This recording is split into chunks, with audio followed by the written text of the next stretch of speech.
पहला सम्मेलन सहारनपुर में हुआ था,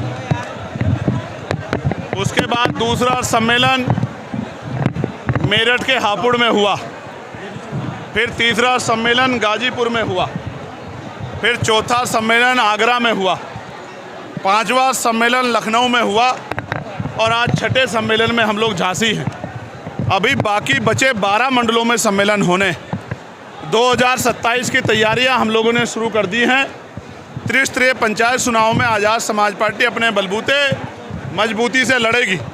मेरा भरोसा है आने वाले त्रिस्तरीय पंचायत चुनाव में आज़ाद समाज पार्टी उत्तर प्रदेश की सभी बड़ी पार्टियों के साथ खड़ी होगी। और मैं ये कह सकता हूँ कि हो सकता है, क्योंकि ग्रामीण क्षेत्रों में बहुजन समाज का वोट ज़्यादा है, हक वंचित समाज का वोट ज़्यादा, तो हो सकता है सबसे बड़ी पार्टी उत्तर प्रदेश की बनकर निकले। और मेरा विश्वास है जिस तरह से मंडल में समीक्षा कार्यक्रम चल रहे हैं और हमारे द्वारा प्रभु जन सम्मेलन हो रहे हैं, एक बहुत मजबूत विकल्प आज़ाद समाज पार्टी बनेगी।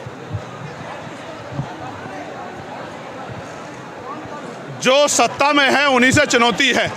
इस झांसी मंडल में 4, 3, 7 और 2 9 सीटें हैं और जहाँ तक मैं समझता हूँ इन पर बड़ा कब्जा भारतीय जनता पार्टी का है। तो पिछले चुनाव से हमें सीख मिली है कि कोई दूसरी पार्टी इनको हरा नहीं पाई है। तो आज़ाद समाज पार्टी मजबूती से अपनी जड़ों को मजबूत करेगी, बहुजन समाज में भाईचारा पैदा करेगी और जो सत्ता में दल है उसको हराने का काम करेगी। देखिए बहन जी हमारी बड़ी नेता हैं, मैं उनका सम्मान करता हूं, लेकिन आप ये भी देख रहे हैं उनके द्वारा महापुरुषों का आंदोलन आगे नहीं बढ़ पा रहा है। लगातार चुनाव वो लड़ रहे हैं, लोकसभा का चुनाव भी लड़ा, विधानसभा के चुनाव भी लड़े, लेकिन सफलता नहीं मिल रही है। लोगों का विश्वास आज़ाद समाज पार्टी की तरफ बढ़ रहा है। आज़ाद समाज पार्टी के युवा साथी ना दिन देखते, ना रात देखते, ना धूप देखते, ना आंधी देखते, ना तूफान देखते, ना भूखे प्यासा पेट देखते, लगातार संघर्ष करते हैं। पुलिस से पहले जाके गरीबों को न्याय दिलाने का काम करते हैं, उनकी आवाज़ उठाने का काम करते हैं, उनके लिए लड़ने का काम करते हैं, तमाम तरह के अन्याय जुल्म आरोप सहते हैं। इसलिए समाज भी ये देख रहा है कि जो हमारे लिए लड़ रहा है हम उसी को ताकत दें। जी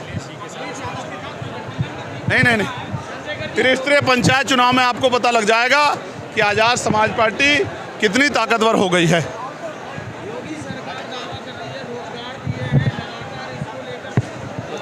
योगी सरकार रोजगार के नाम पे झूठ बोल रही है। उन्होंने 69,000 शिक्षक भर्ती में पिछड़े और दलित वर्ग के बच्चों के नौकरियों को ठगने का काम किया है। कोई भर्ती ऐसे जिसमें घोटाला नहीं होता, जिसका पेपर लीक नहीं होता।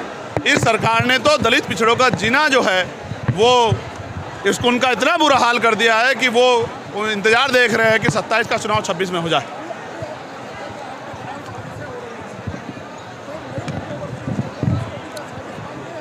देखिए मैं ये कहूँगा कि क्योंकि ये महिला सम्मान का विषय है और मेरी माँ ने मुझे सिखाया है कि आपसे गलती से भी किसी महिला का अपमान ना हो, तो मैं बहुत जिम्मेदारी से कहूँगा कि मुझे पता लगा है कि वो कोर्ट जा रहे हैं तो मैं कोर्ट में अपना जवाब दूंगा। बाकी मैं कोशिश करूंगा कि मेरी वजह से किसी का दिल ना दुखे, मैं सभी को का सम्मान करते हुए आगे बढ़ूंगा।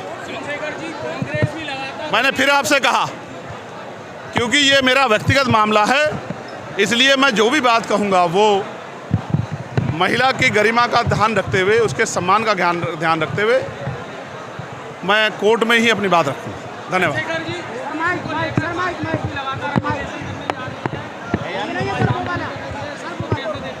नहीं, मैं फिर आपसे कह दूं, उन पर बहुत लंबे समय सरकार रही है। ओबीसी को जातिगत जनगणना उन्होंने नहीं कराई और 52% ओबीसी को 52% आरक्षण उन्होंने नहीं दिया और ओबीसी आयोग उन्होंने नहीं बनाया और मंडल कमीशन की सिफारिशें उन्होंने लागू नहीं करी। तो आप सोचो क्या है, कतनी करनी देखनी चाहिए।